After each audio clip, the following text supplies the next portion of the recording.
வாசிக்கும்படியாக தெரிந்து கொள்ளப்பட்ட 5ஆம் வார்த்தை யோவான் எழுதின சுவிசேஷம் 19ஆம் அதிகாரம் 28ஆம் வசனம். யோவான் 19:28. அதன் பின்பு எல்லாம் முடிந்தது என்று இயேசு அறிந்து வேதவாக்கியம் நிறைவேறத்தக்கதாக தாகமாக இருக்கிறேன் என்றார். கர்த்தர் தாமே இந்த திருவசனத்தை ஆசீர்வதித்து தருவாராக. ஆமேன். ஆதியிலே வார்த்தை இருந்தது, அந்த வார்த்தை தேவனிடத்தில் இருந்தது, அந்த வார்த்தை தேவனாயிருந்து, அந்த வார்த்தை மாம்சமாகி நமக்குள்ளே வாசம் பண்ணினார் என்று நாம் பார்க்கிறோம். இதுதான் கிறிஸ்து நமக்கு திருச்சபைக்கு தருகிற பெரிய சத்தியம். என்ன? The word, the Bible. உண்டானது ஒன்றும் அவராலே அல்லாமல் உண்டாகவில்லை. அந்த வார்த்தையின் மூலமாகத்தான் அனைத்தும் உண்டாக்கப்பட்டது. அந்த வார்த்தை எல்லாத்துக்குமே அடித்தளமாக, ஃபவுண்டேஷனலாக இருந்தது. அந்த வார்த்தை மாம்சமாகி இப்பொழுது நம்மோடு வாசம் பண்ணி நம்முடைய மீட்புக்காக செய்ய வேண்டிய பணிகளை செய்து கொண்டிருக்கிறது. சிலுவையிலே நம்ம பார்க்கிறோம். ஆகவே ஆண்டவர் தன்னுடைய வார்த்தையாகிய தீர்க்க தரிசனங்களையும் அவருடைய உடன்படிக்கையிலே மக்களுக்கு எழுதி கொடுக்கப்பட்ட கட்டளைகளையும் நிறைவேற்றுவதாக இருந்தார். இந்த உலகத்துக்கு ஒரு மேனுவல் உண்டு என்றால் அது வேதாகம் மாத்திரமே. இதன்படிதான் எல்லாமே நடக்கும். அது நடந்தது என்பதற்கு ஆதாரமாகத்தான் ஆண்டவருடைய வாழ்க்கையிலே ஒவ்வொன்றும் நடந்தது. கன்னியின் வயிற்றில் ஆண்டவர் பிறப்பார், அவர் பாடுபடுவார். ஏசாயாவில் சொன்னது போல மயிர் கத்திரிக்கிறவனுக்கு முன்னாலே சத்தமிடாது இருக்கிற ஆட்டை போல நின்றார். அக்கிரமக்காரரோடே அவருக்கு பங்கு கொடுத்தாங்க. 2 கள்ளர்கள் மத்தியில சிலுவையில் அடிச்சாங்க. என் உடையை குறித்து சீட்டு போட்டார்கள். தாகத்திற்கு கசப்பு கலந்த காடியை கொடுத்தார்கள். இது எல்லாமே ஆண்டவருடைய வாழ்க்கையில் நிறைவேற்றப்பட்ட வேத வாக்கியங்கள். அவர் சொன்னபடி 3ஆம் நாளில் உயிர்த்தெழுந்தார். இதெல்லாம் தீர்க்க தரிசனமாக முன்னாலே சொல்லப்பட்டது. ஆண்டவர் என்ன இங்கே எம்பசைஸ் பண்றார்? வேதம் தீர்க்க தரிசனங்கள் நிறைவேறத்தக்கதாக, வேத வாக்கியங்கள் நிறைவேறத்தக்கதாக இவைகளெல்லாம் நடந்தது என்று பார்க்கிறோம். ஆண்டவரை குறித்து சொன்ன வேத வாக்கியங்கள் எல்லாம் நடைபெற்றது. இன்னும் நிறைவேற வேண்டிய அநேக தீர்க்க தரிசனங்கள் உண்டு. இந்த உலகத்திற்கும் நமக்கும் ஆண்டவர் மேனுவலாக எழுதி கொடுத்த இந்த சத்திய வேதத்தின்படிதான் எல்லாமே நடக்கும் என்பதற்கு ஆதாரமாகத்தான் அந்த ஆண்டவருடைய காரியங்கள் ஒவ்வொன்றும் நிறைவேற்றப்பட்டு வந்து கொண்டிருக்கிறது. ஏனென்றால் ஆண்டவரே சொல்ல, வானமும் பூமியும் ஒளிந்து போம், என் வார்த்தைகளோ என்றும் ஒளிந்து போவதில்லை, அது நிறைவேறும் என்று சொல்லியிருக்கிறாமே. எல்லாமே முன்னறிவிக்கப்பட்டது படி காரியங்கள் நடந்து வருது. நம்முடைய வாழ்வும் அதே போலதான் நமக்கு நடக்க இருக்கிறது. சங்கீதம் 69:21 பார்த்தோம் என்றால், வாசிக்கிறீங்களா? சங்கீதம் 69.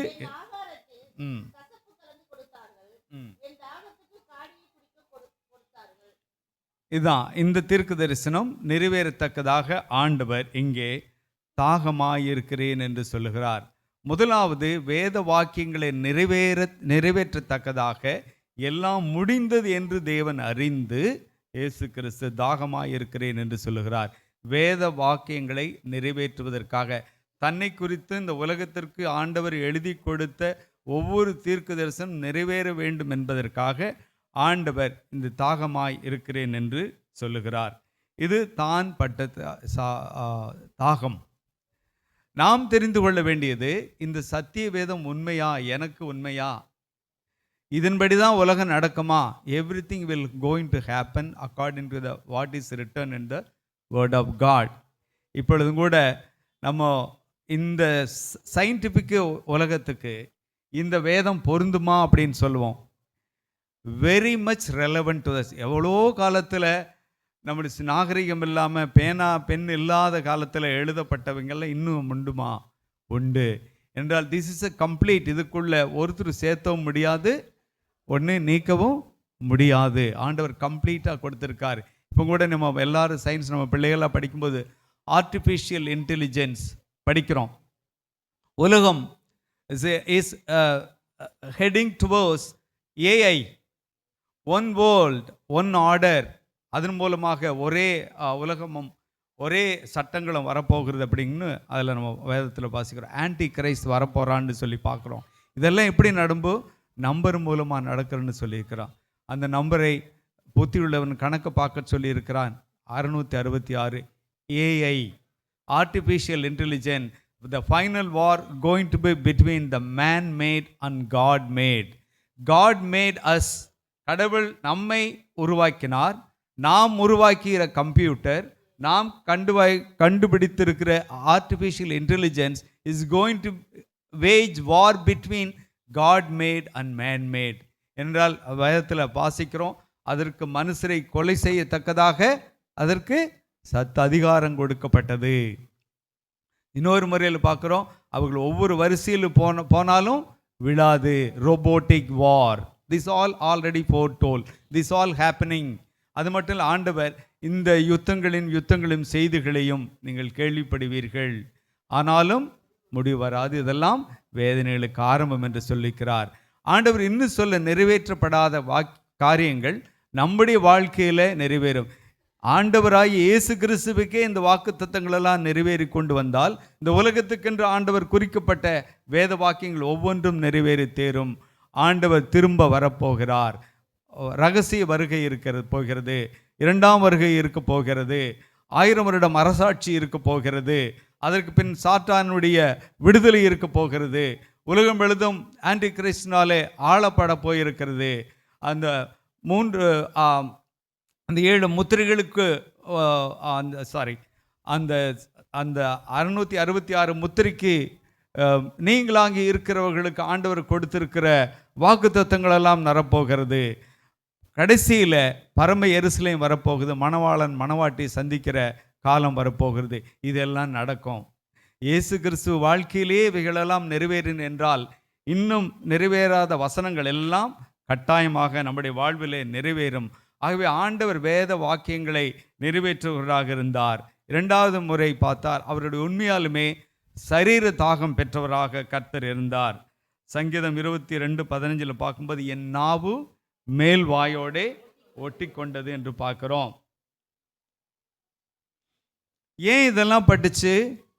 உண்மையாலுமான சரீரம். ஆண்டவராய் இயேசு கிறிஸ்து is not is a magical man and he was not அவதாரம் லைக் எனி அதர் காட்ஸ் அவதாரம். ஆண்டவர் ஒரே முறை அவதாரமாக எடுத்து வந்தார், கிறிஸ்துவாக வந்தார். அவர் not only is a man, he is also God. 100% இறைவன், 100% மனுஷன். ஆகவே ஆண்டவர் மனுஷனாக பாடுபட வேண்டியதற்காக, பலி செலுத்துவதற்காக இப்போ முன்னாலே ஆண்டவர் ஒதுங்கி கொண்டார், தன்னை விலக்கி கொண்டார், தன் குமாரனை பாடுபடும்படி அனுமதிக்க விட்டு விட்டார். உலகமே அங்கே இருளாக மாறியது. அந்த பாடுகளை ஆண்டவர் சகித்து கொண்டிருக்கிறார். இப்பொழுது ஆண்டவர் உண்மையாலுமே சரீரத்திலே பாடுபட்டு கொண்டிருக்கிறார். ஏனென்றால் கெத்செமனே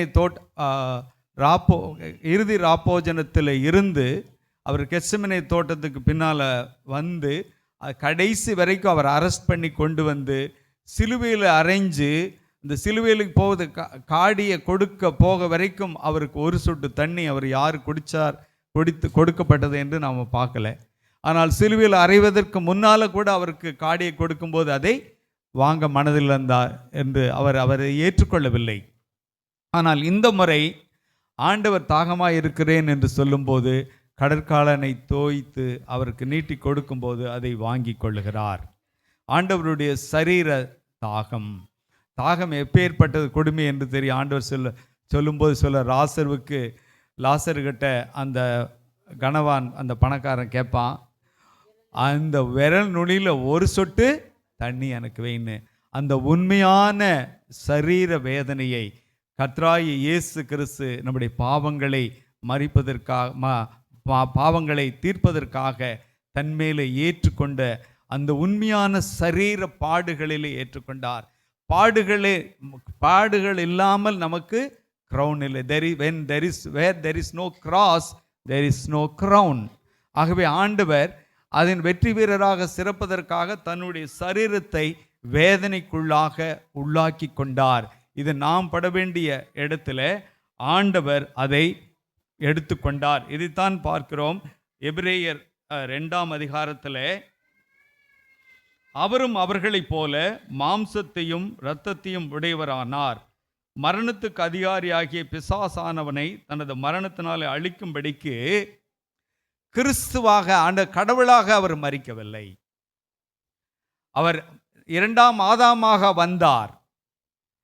2ஆம் ஆதாம் பாவத்திற்குள் விடுபட்டான், மரணத்திற்குள்ளாக மாறினான். அந்த மரணத்தை மரணமூலமாக வென்று ஜெயிப்பதற்காக 2ஆம் ஆதாம் ஆகிய கிறிஸ்து தன்னுடைய மரணத்தினால் அழிக்கும்படி மாம்சத்தையும் இரத்தத்தையும் உடையவராய் ஆகினார் என்றார். தன்னுடைய சரீரத்திலே முழுவதுமாக 100% மனுஷகுமாரனாக தன்னுடைய பாவங்களை ஏற்று பலியின் மூலமாக சிந்தப்படுகிற இரத்தத்தின் மூலமாக நம்முடைய பாவங்களை மன்னிப்பதற்காக வருகிறார். 17ஆவது வசனத்தை பார்த்தீங்கன்னா, அவர் ஜனத்தின் பாவங்களை நிவர்த்தி செய்வதற்காக தேவ காரியங்களை குறித்து இப்படி அவர் ஆசாரியராக இருந்தார். அவர் பலியாக மாறுகிறார் என்று பார்க்கிறோம். முதலாவது வேத வாக்கியங்கள் நிறைவேறத்தக்கதாக, 2வது சரீரத்திலே உண்மையாலுமே அவருக்கு இருந்த கொடிய வேதனை, அது thirst இருந்ததுனால ஆண்டவர் பார்க்குறோம். 3வது உண்மையாலுமே ஆண்டவர் ஆத்ம தாகம் உடையவராய் இருக்கிறார். ஏன் இந்த பாடுகளை எல்லாம் படுகிறார்?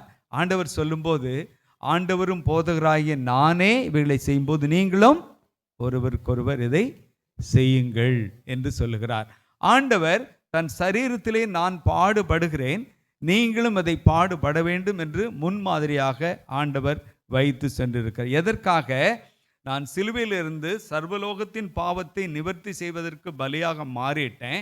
இந்த நற்செய்தியை சொல்ல வேண்டிய எல்லாம் பொறுப்பு உங்களுக்கு இருக்கிறது. ஆண்டவர் உயிர்த்தெழுந்த கடைசியில் ஆண்டவருடைய சமூகத்தில் பரலோகத்திற்கு எழுந்தருளி செல்லும்போதுக்கு முன்னாலே அவர் என்ன சொல்றார்?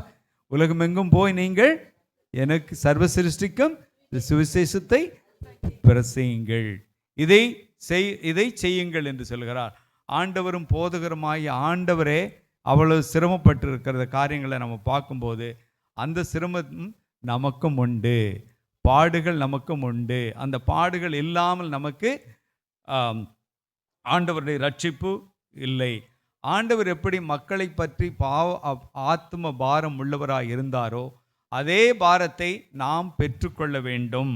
அப்பொழுதுதான் உலகத்தில் இருக்கிற எல்லாரும் ஆண்டவருடைய purpose, the purpose of redeeming the world, saving the world, உலகத்தை ரட்சிப்புகளை கொண்டு வருகிற பணி ஆண்டவர் இயேசு கிறிஸ்துவின் அவர் மாத்திரமல்ல, அவருடைய ஃபாலோவர்களாக, அவருடைய சீடர்களாக, அவருடைய சந்ததிகளாக இருக்கிற நமக்கும் ஆண்டவர் பெரிய பொறுப்பை கொடுத்திருக்கிறார்.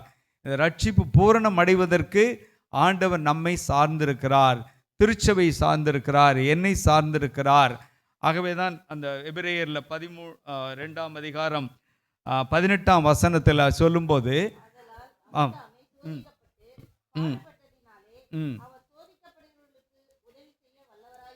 எதுக்கு பாடுபட்டார்?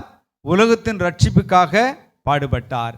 இன்னும் அந்த ரட்சிப்பு படாமல் இருக்கிற நிறைய பேர் இருக்கிறாங்க. அவர்களெல்லாம் பாடுபட வேண்டிய பொறுப்பு நமக்கு இருக்குது. கர்த்தர் கொடுத்து எத்தனை மிஷினரிஸ் செத்து இருக்கிறாங்க, எத்தனை மிஷினரிஸ் வந்திருக்கிறாங்க. அண்ணன் சொன்னாங்க, எக்ஸப்ட் யோவானை தவிர மீது எல்லாருமே மரணம் இரத்த சாட்சியாக மரித்தார்கள். நம்ம ஊரில் தாமஸ் ஐயாவை ஆண்டவர் இங்கே அனுப்பி வைச்சிருந்தார். அந்த எல்லாரும் பாடுபடுகிற மூலமாகத்தான் திருச்சபை ஸ்தாபிக்கப்படுகிறது, ஜனங்கள் ரட்சிப்பிக்கப்படுகிறார்கள், ராஜ்யத்தின் புத்திரர்களாக இங்கிருந்து என்ரோல்மெண்ட் பண்ணப்படுகிறார்கள். அதற்கு ஆண்டவர் நம்மை பாடுபடுவதற்கு விரும்புகிறார். ஆகவே பாடுபடுவதற்கு நான் விருப்பமுள்ளவனாய் இருக்கிறேனா? கிறிஸ்து பாடுபட்டதினாலே என்னை பரிசுத்தப்படுத்தி என்னை ரட்சிப்புக்களை நடத்தினார். நான் எடுத்து கொடுக்கிற சிரமங்களினாலே இன்னும் கிறிஸ்துவை தெரியாத மக்களுக்கு என்னுடைய பாடு, என்னுடைய பங்களிப்பு இருக்கிறதா?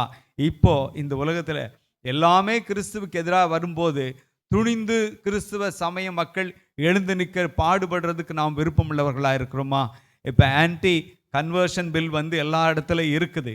ஆனால் இப்போ FCRA அமெண்ட்மெண்ட் ஆக்ட் பில் என்று ராஜ்யசபாவில் கொண்டு வர போகிறாங்க. அது என்ன சொல்லுது? அந்த ஃபாரின் வெளிநாட்டு பணத்தில் ஏதாவது ஒரு ஸ்தாபனமோ, ஒரு திருச்சபையோ, ஒரு இன்ஸ்டிடியூஷனோ, ஒரு ஆஸ்பத்திரியோ ஆரம்பிக்கப்பட்டிருந்தா அதில் ஒரு சின்ன மிஸ்டேக் பட்டு அந்த பில்லை கேன்சல் பண்ணிட்டாங்கன்னா அந்த திருச்சபையை, அந்த ஹாஸ்பிட்டலை, அந்த கல்வி ஸ்தாபனத்தை அரசாங்கமே தன்னுடைய சொத்தாக ஏற்று அதை நிர்வகிப்பதற்காக ஒரு பில்லை கொண்டு வர போகிறாங்க.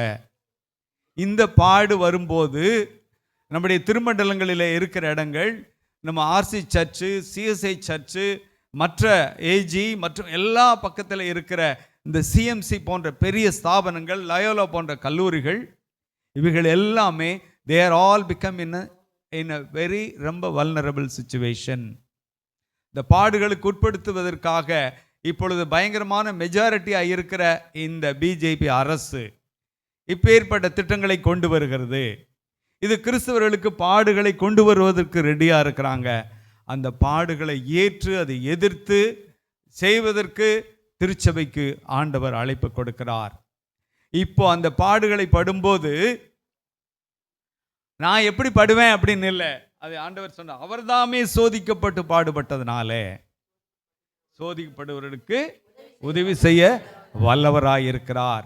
ஆகவே ஆண்டவர் தாகமாயிருக்கிறார் என்று சொன்னால், ஆண்டவர் நாம் இந்த கம்ப்ளீட் சால்வேஷன், கம்ப்ளீட்டாக ரட்சிப்பு உலகம் முழுவதுக்கும் கம்ப்ளீட் ஆவதற்கு திருச்சபை கட்டாயம் தன்னுடைய பணிகளை செய்யணும்.